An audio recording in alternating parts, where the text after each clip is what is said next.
बिस्मिल्लाहिर्रहमानिर्रहीम अस्सलाम वालेकुम। हादसे दी वीडियो वेखो।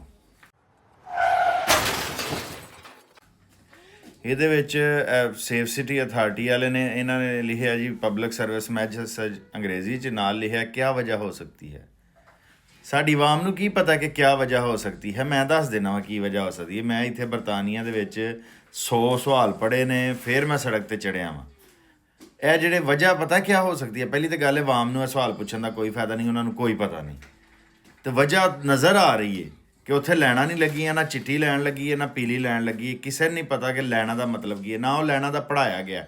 ਇੱਕ ਮੋਟਰਸਾਈਕਲ ਵਾਲਾ ਆ ਰਿਹਾ, ਉਹਦੀ ਜਨਾਨੀ ਮੋਟਰਸਾਈਕਲ ਚਲਾ ਰਹੀ ਹੈ, ਪਿੱਛੇ ਉਹ ਆਪ ਬੈਠਾ, 2 ਬੱਚੇ ਭਾਏ ਨੇ। ਪਹਿਲੀ ਤਾਂ ਗੱਲ ਹੈ ਉਸ ਜਨਾਨੀ ਨੂੰ ਵੀ ਇਹ ਨਹੀਂ ਪਤਾ, ਉਹਨੂੰ ਕੋਈ ਲਾਇਸੈਂਸ ਨਹੀਂ ਦਿੱਤਾ ਗਿਆ ਮੋਟਰਸਾਈਕਲ ਚਲਾਉਣ ਦਾ।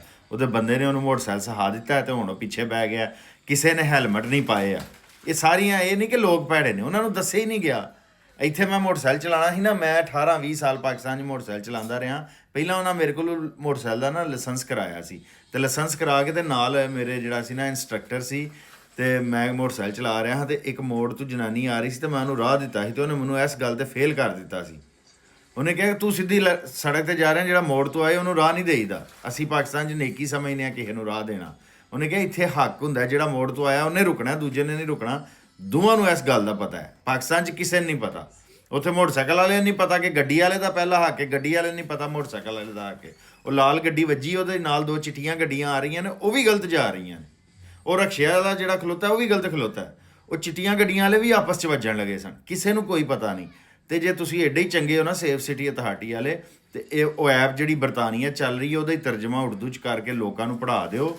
1000 ਸਵਾਲ ਨੇ, ਉਹ ਮਲਟੀਪਲ ਸਵਾਲ ਨੇ, ਅਤੇ ਉਹ ਸਵਾਲ ਜਿਹੜੇ ਨੇ ਉਹਦੇ 'ਚੋਂ ਜਵਾਬ ਦੇ ਕੇ ਜਦੋਂ ਲੋਕ ਸੜਕਾਂ 'ਤੇ ਆਉਣਗੇ ਨਾ, ਉਹਨਾਂ ਨੂੰ ਆਪਣੇ ਹੱਕ ਦਾ ਵੀ ਪਤਾ ਹੋਏਗਾ, ਫਰਾਇਜ਼ ਦਾ ਵੀ ਪਤਾ ਹੋਏਗਾ। ਜਿੰਨੀ ਦੇਰ ਤੱਕ ਹਨੇਰੇ 'ਚ ਰੱਖੋਗੇ ਨਾ, ਜਹਾਲਤ 'ਚ ਰੱਖੋਗੇ, ਤਾਂ ਪੁੱਛਦੇ ਰਹੋਗੇ ਕਿਆ ਵਜ੍ਹਾ ਹੋ ਸਕਦੀ ਹੈ। ਜਿਹਨੂੰ ਇੱਕ ਬੰਦੇ ਨੂੰ ਕੁਛ ਪੜ੍ਹਾਇਆ ਹੀ ਨਹੀਂ, ਅਤੇ ਉਹਦੇ ਕੋਲ ਸਵਾਲ ਕਾਹਦਾ ਪੁੱਛ ਰਹੇ ਹੋ। ਅਤੇ ਉਹਨਾਂ ਨੂੰ ਪੜ੍ਹਾਓ। ਜਿਹੜਾ IG ਪੁਲਿਸ ਹੈ, ਜਿਹੜਾ ਟ੍ਰੈਫਿਕ ਦਾ, ਮੇਰੀ ਉਹਦੇ ਅੱਗੇ ਵੀ ਹੱਥ ਜੋੜ ਕੇ ਦਰਖਾਸਤ ਹੈ ਕਿ ਸਾਡੇ ਕਤਲ ਬੰਦ ਕਰੋ ਲੋਕਾਂ ਦੇ ਸੜਕਾਂ ਦੇ ਉੱਤੇ।